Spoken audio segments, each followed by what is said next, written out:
Les mythes que nous tissons, même s'ils renferment des erreurs, reflètent inévitablement un fragment de la vraie lumière. Tolkien. Quand mythologie et astrologie se rencontrent, cela donne de belles histoires. C'est Astromytho, le podcast qui revient aux sources. Je suis Patricia, la créatrice de Des jours et des lunes, une amoureuse du soleil, de la lune et des étoiles, et avec ma fille Pauline, une passionnée de mythologie, nous allons explorer à travers 16 épisodes les liens entre astrologie et mythologie. C'est Astromytho saison 1 et c'est parti!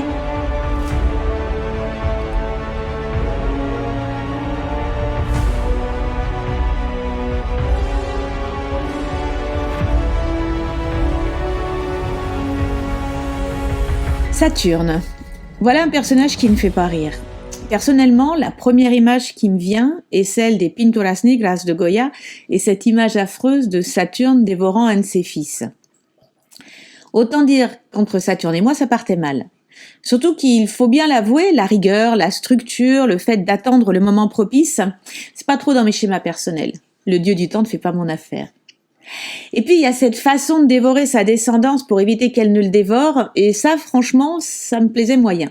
J'ai toujours eu un problème avec ceux qui n'acceptent pas de laisser leur place, de comprendre que le temps est venu de passer à autre chose, en un mot d'évoluer. Et puis, le temps a passé et j'ai commencé à regarder les choses sous un autre angle. Reprenons les choses dans l'ordre. Saturne, c'est d'abord une ossature, autrement dit ce qui rigidifie l'ensemble. Sans ossature, impossible de se tenir debout. Et impossible d'avancer. Mais attention, trop d'ossature et on calcifie. Et l'on pointe là un des premiers recueils de Saturne, la rigidité excessive qui entraîne l'immobilisme. On se pétrifie. Et l'on peut pétrifier les autres. Méduse n'est pas loin. Il s'agit donc d'apprendre la structure sans toutefois s'y laisser enfermer. Saturne, nous le verrons avec Pauline tout à l'heure, c'est aussi le dieu du temps, ce vieux Chronos des Grecs qui certes dévorait ses enfants, mais une fois dompté par son plus jeune fils Zeus, a su s'effacer pour les laisser régner. Enfin, disons que selon les versions, on a fait en sorte qu'il s'efface, plus ou moins honorablement.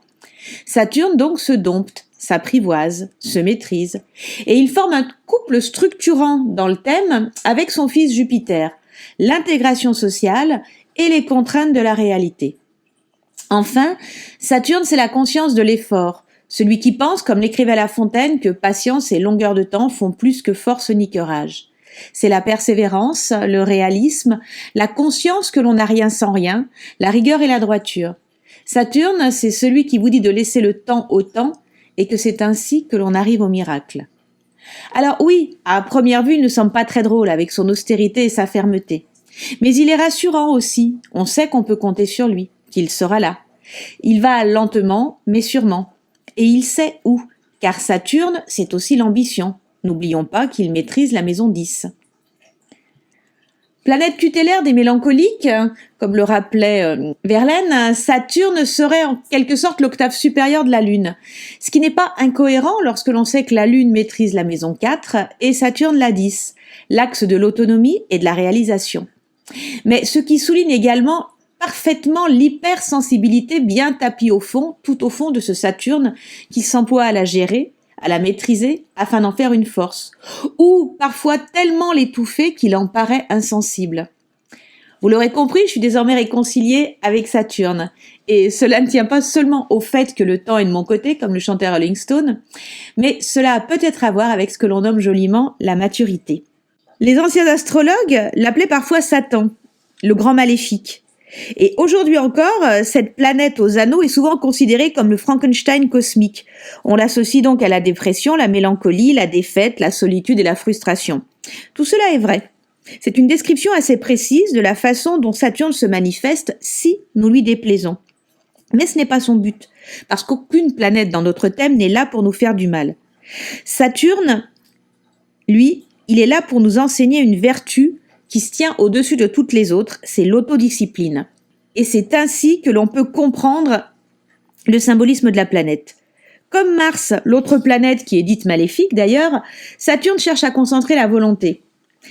Pour nous enseigner la chose la plus insaisissable et la plus précieuse qui soit, comment faire exactement ce qui nous plaît.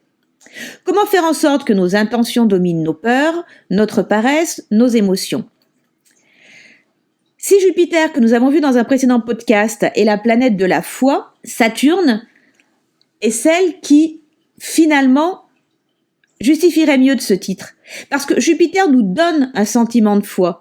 Mais souvent, en fait, il nous soutient avec des tonnes de béquilles. Alors que l'approche de Saturne, elle n'est pas comme ça. Saturne, en fait, il enlève les béquilles. Il nous montre l'obscurité, il nous montre l'impossibilité et il nous montre la défaite. Et là, il demande, est-ce que tu as encore la foi?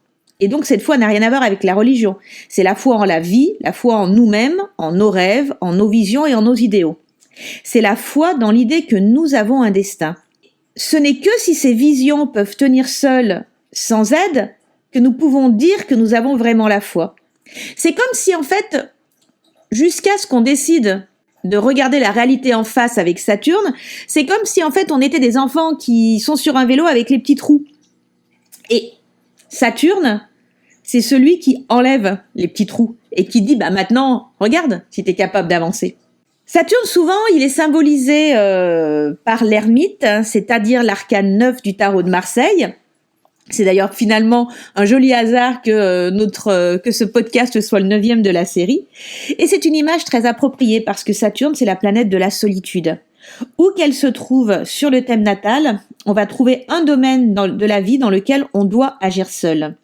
Un domaine où l'autosuffisance est primordiale et un domaine où l'on sait que l'on ne peut compter que sur nous-mêmes. Il est fondamental et même crucial de découvrir et d'apprendre la leçon que Saturne tisse dans notre thème natal. Parce que, comme je le rappelais au début, Saturne, c'est l'ossature. Si l'on ne voit pas quelle est son ossature, on a une vie qui devient vide, qui devient dénuée de sens. Si au contraire, on voit vers quoi on tend, ce qui nous fait nous tenir debout, on va obtenir grâce à Saturne la satisfaction profonde qui découle de la connaissance et du respect de soi. Saturne, c'est la planète qui nous structure, c'est la planète que l'on doit apprivoiser, c'est la planète qui nous dit « apprends à ralentir, accepte que il faut un hiver pour que le printemps arrive ». Saturne, c'est celui qui va donc nous permettre de développer notre autodiscipline, notre respect de nous-mêmes, la foi que nous avons en notre destin, et c'est également la planète qui va nous permettre de faire la paix avec la solitude. Là où se trouve Saturne dans un thème, les questions à se poser sont: dans quel domaine de la vie dois-je apprendre à agir seul? Où le manque d'autodiscipline risque de devenir le plus dangereux pour moi? Et enfin, où vont se trouver mes plus grosses épreuves? Voilà, maintenant que nous avons vu l'aspect astrologique de Saturne, je vous propose de découvrir avec Pauline le Saturne de la mythologie. On retrouve Pauline pour parler maintenant de Saturne. Donc, tu vas m'arrêter tout de suite si je me trompe avant que je commence à parler du Saturne en astrologie. Saturne, c'est le Chronos grec ou c'est autre chose? C'est le Chronos grec, oui. D'accord. Donc, Saturne, dans un thème astral, il s'envisage jamais tout seul. Il s'envisage forcément avec Jupiter. En fait, dans un thème, après avoir vu le Soleil, la Lune et les planètes personnelles, à savoir Mercure, Vénus et Mars, on envisage ensuite ce que l'on appelle les planètes sociales, celles qui vont permettre une ouverture et un développement dans le monde et face aux autres. Et ça, c'est Jupiter et Saturne qui vont nous les donner.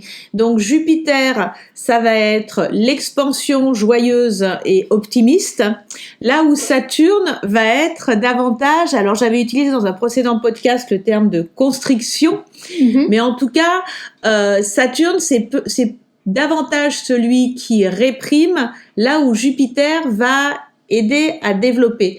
Saturne, pour le dire autrement, dans un thème astral, il incarne le principe de réalité. C'est la planète qui va maîtriser le Capricorne et dans l'astrologie ancienne également le Verseau. Donc après Jupiter qui en Sagittaire va avoir élargi les frontières, Saturne c'est celui qui va aller mettre en place ces frontières et entendre qu'elles se tiennent et qu'elles tiennent la route. Donc généralement un individu qui va être marqué par Saturne, c'est quelqu'un que l'on va voir comme quelqu'un de sérieux, de structuré.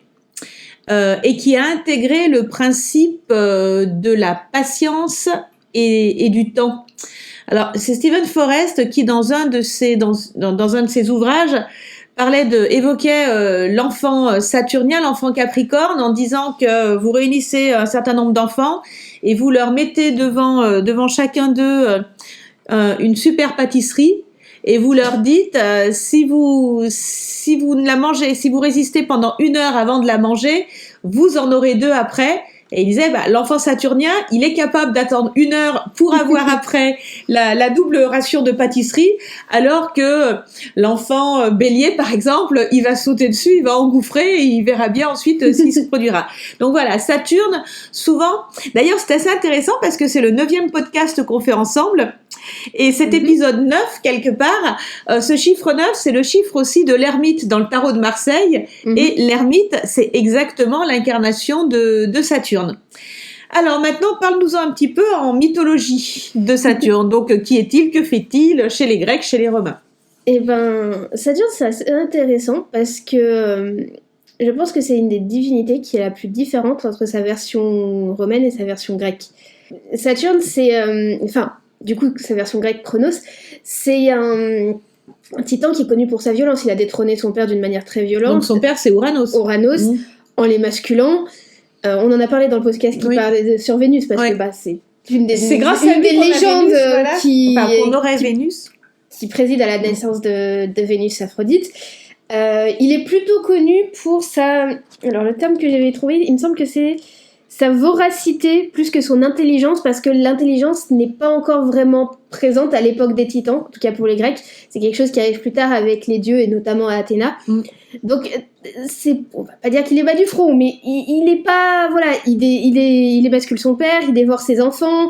D'ailleurs, si on revient le tableau de Saturne dévorant ses enfants, c'est un des tableaux dans la peinture espagnole et en général qui incarne le plus la représentation de Saturne, ce monstre qui engouffre des bébés. C'est ça, ce Chronos grec, et c'est un personnage, c'est un personnage mythologique violent, brutal.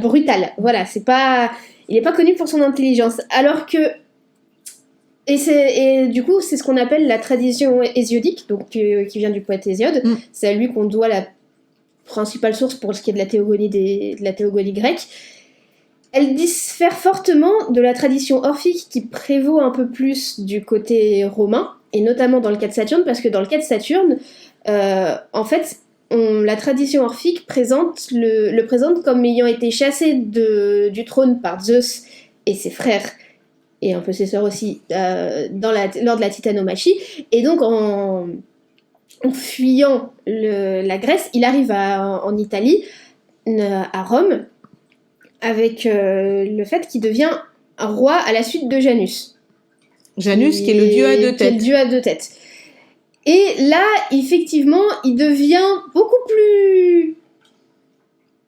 pacifiste, c'est peut-être pas le bon mot, mais beaucoup moins sanguinaire en tout cas. Beaucoup plus apaisé. Ouais, il est beaucoup plus apaisé. Pacifiste.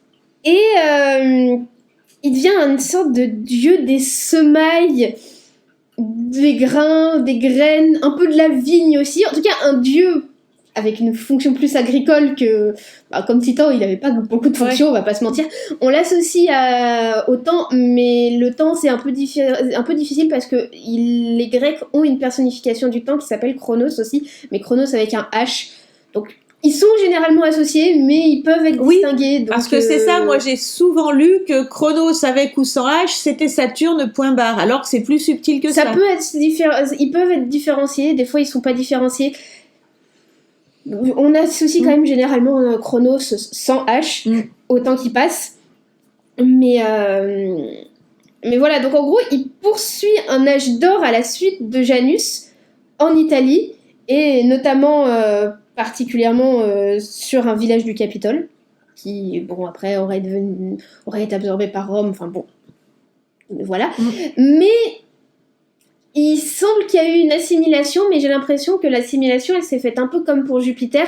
Il n'a pas tant perdu ses fonctions originelles de dieu italique de Saturne pour prendre celle de Chronos, que plutôt il a juste absorbé sa généalogie, où il est devenu père de Jupiter, de Neptune, Pluton et tout ça. Le père de tous les Olympiens. Père des Olympiens, marié à Ops, qui est le nom du coup romain de Rhea, mais dans lequel Ops, c'est une Rhea qui a pris quand même pas mal d'éléments venus d'Anatolie. D'accord. Donc tout ce qui est Turquie actuelle. Donc voilà, c'est un peu mélangé. Ops, ça aurait donné obstétrique et tout ça, ou c'est un hasard? Non, parce que ça s'écrit OPS. Ouais. Donc je pense pas. Rhea est pas forcément connue pour être une déesse enfin une titanide du coup, vraiment liée à la maternité et tout ça. C'est plutôt des fonctions qui reviennent à Héra, sa fille. Donc avec Rhea, c'est toujours un peu compliqué. C'est une divinité qui est un peu floue, mais c'est pas le sujet d'aujourd'hui. Mais donc voilà, il est beaucoup plus... Voilà, il est beaucoup plus apaisé en tant que Saturne qu'en tant que Chronos. C'est pour ça que ça me fait dire que même s'ils ont été assimilés, l'assimilation, elle s'est surtout traduite par la généalogie. En fait, c'est comme Saturne, ça serait un Chronos apprivoisé, qui a perdu sa sauvagerie. J'ai presque cette impression-là, ou un Chronos qui a découvert l'intelligence. C'est bizarre à dire comme ça, mais ouais, c'est plus un roi civilisateur, créateur de lois en soi, et un protecteur des agriculteurs que un mec un peu sanguinaire qui dévore ses enfants et émascule son père. C'est surtout, je pense que c'est surtout la généalogie qu'il a récupérée en s'associant aux deux autres. D'accord. Enfin, à Chronos que autre chose. Dans notre système solaire, puisqu'on parle de ça pour être ensuite sur l'astrologie, Jupiter vient avant Saturne. Ce qui est assez logique si on considère qu'après, c'est ce qu'on verra dans un prochain podcast, on a derrière Uranus qui vient encore après Saturne et Jupiter. Quand je disais que Jupiter incarne on va dire l'expansion optimiste, là où Jupiter incarne la restriction, est-ce que c'est aussi ce que l'on retrouve dans la mythologie? Quelles histoires sont associées à Saturne, en fait, hormis celle-là, il n'y en a pas d'autres, en fait. Soit, donc, on a la tradition hésiodique qui le décrit comme un vorace sanguinaire, comme voilà. Soit, on a la tradition orphique qui, là, le présente comme un civilisateur plus qu'un pacificateur, quand même, mais comme un bon roi. Sinon, il n'est pas franchement présent dans la mythologie. Hormis en fait, il est uniquement présent comme étant le père des ouais, plutôt. Il essaime pas beaucoup dans d'autres mythes, alors que mais c'est le cas d'ailleurs assez généralement des titans et de leurs parents. Ils sont juste entre guillemets là dans ce que j'appelle les mythes chronologiques, donc les mythes, une sorte de mythe fondateur en soi, où ils expliquent comment on en est arrivé aux dieux, mais une fois sortis de ça, ils sont pas très présents. Après, dans le cas de Saturne, il est... comme Jupiter incarne le pouvoir de l'État romain, Saturne est quand même assez important parce que, comme il est présenté comme un civilisateur par la mythologie romaine, c'est dans son temple, par exemple, qu'on gardait les archives. Et ça a été ça pendant toute la République. Donc là, on y retrouve bien le Saturne d'astrologie, qui est, on va dire, le chercheur, celui qui est toujours la tête dans les bouquins. C'est un garant. En soi, du coup, c'est vrai que ça va dans l'idée d'un peu un garant de l'ordre, vu qu'il garde les traces du passé et voilà. Et c'est aussi dans son temple qu'on conservait une partie du trésor de Rome. Donc il s'apparente un peu à un gardien dans la manière dont les Romains visiblement interagissaient avec lui, ou en tout cas interagissaient avec son temple. C'est que après les Romains, on en avait déjà parlé dans le podcast par rapport à Jupiter, si je me souviens bien, mais c'est pas tant. Ils ont une conception très historique de leur mythologie. Oui, c'est ce que tu avais dit. Donc en soi, les mythes sont pas. Ils ont pris les mythes que les Grecs avaient écrits, mais c'est pas quelque chose qui les intéresse beaucoup, ou en tout cas ils les raccrochent à leur histoire personnelle. C'est pour ça que la tradition orphique fait de Chronos un très très ancien roi de la région de Rome, avant que Rome existe même. Mais voilà, c'est pas... Les mythes, je pense pas que ce soit ce qui intéressait le plus les Romains. C'était plutôt ce qu'ils pouvaient faire de ça pour expliquer pourquoi ils étaient les meilleurs, les plus forts, mais voilà. Après, on a... ils vénéraient quand même les dieux, parce que les plus grandes fêtes à propos de Saturne, c'était les Saturnales. C'est là que je voulais en venir, c'est-à-dire temple, fête, etc. C'est ça. Son temple, du coup, qui servait d'archives et de trésors, et se trouvait sur le forum à Rome. En tout cas pendant la période de la République. Et pour ce qui est des fêtes, du coup on a les Saturnales, qui étaient le seul moment de l'année où on sortait la statue du dieu, qui sinon le reste du temps était un peu lié par des cordes, des bandelettes, donc on voulait pas trop qu'il s'échappe, parce que une des particularités des Saturnales, c'est que l'ordre social y était inversé. Donc en gros, les maîtres servaient aux esclaves. C'était un carnaval. Les hommes pouvaient... Oui, mais qui se passe plutôt à sur notre fin décembre à nous, enfin grosso modo à peu près autour du Noël chrétien, que du carnaval qui arrive en février. Mais ouais, du coup ça bousculait beaucoup l'ordre établi, ce qui fait que les Romains, étant quand même très fans des ordres sociaux et des trucs comme ça, la statue tu la gardais après bien à la portée. Après, est-ce que justement, étant donné que Saturne c'est finalement... quand on voit la manière dont Jupiter a pris le pouvoir, c'est-à-dire en retournant l'ordre qui avait été proposé par Saturne...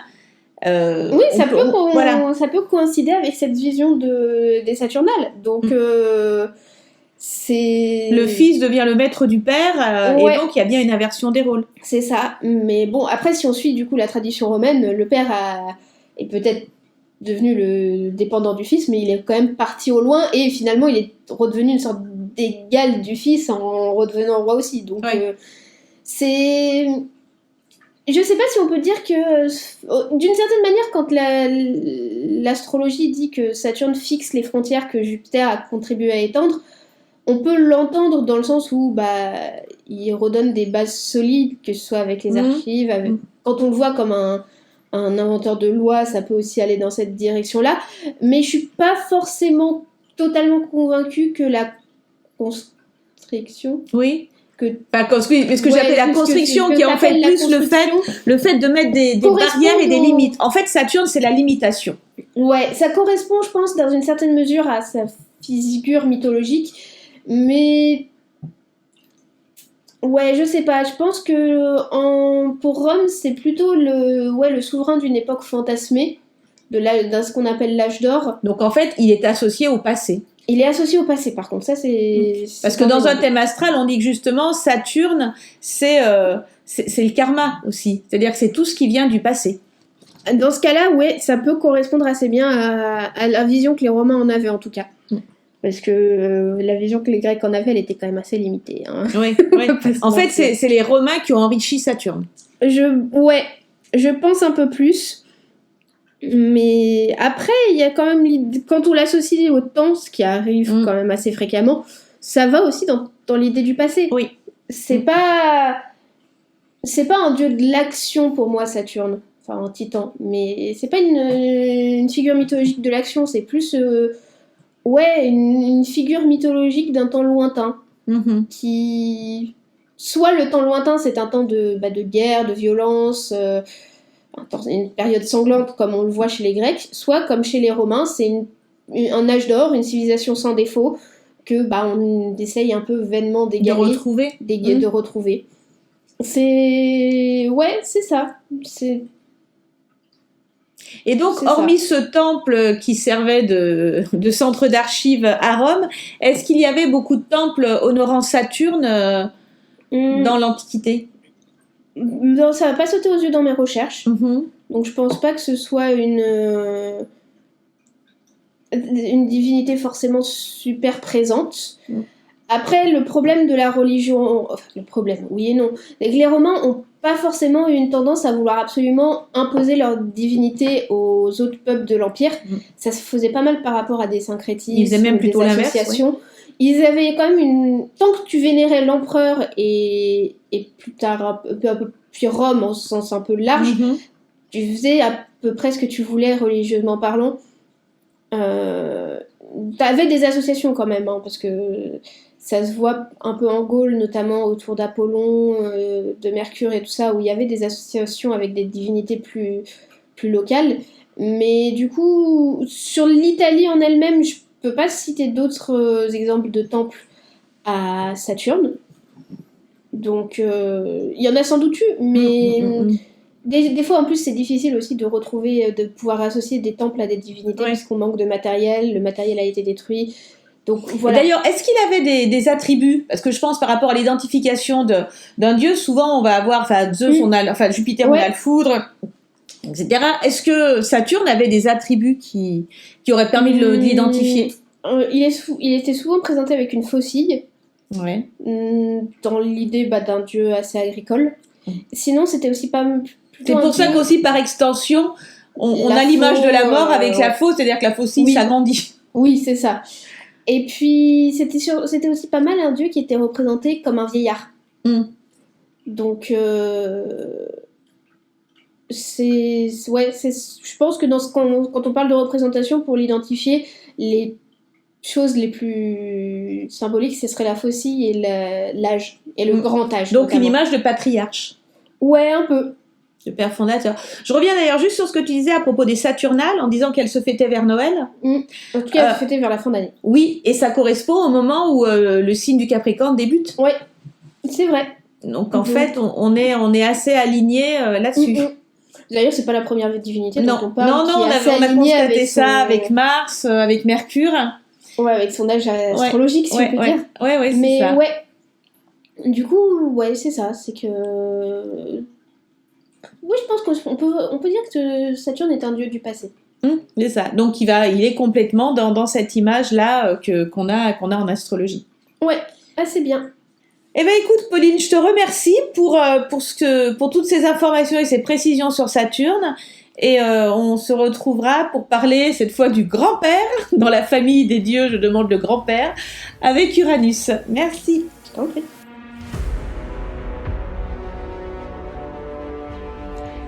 Astromythos, c'est fini pour aujourd'hui. Nous vous donnons rendez-vous la semaine prochaine pour parler cette fois-ci du grand-père des dieux de l'Olympe, l'ancêtre Uranus. À très vite.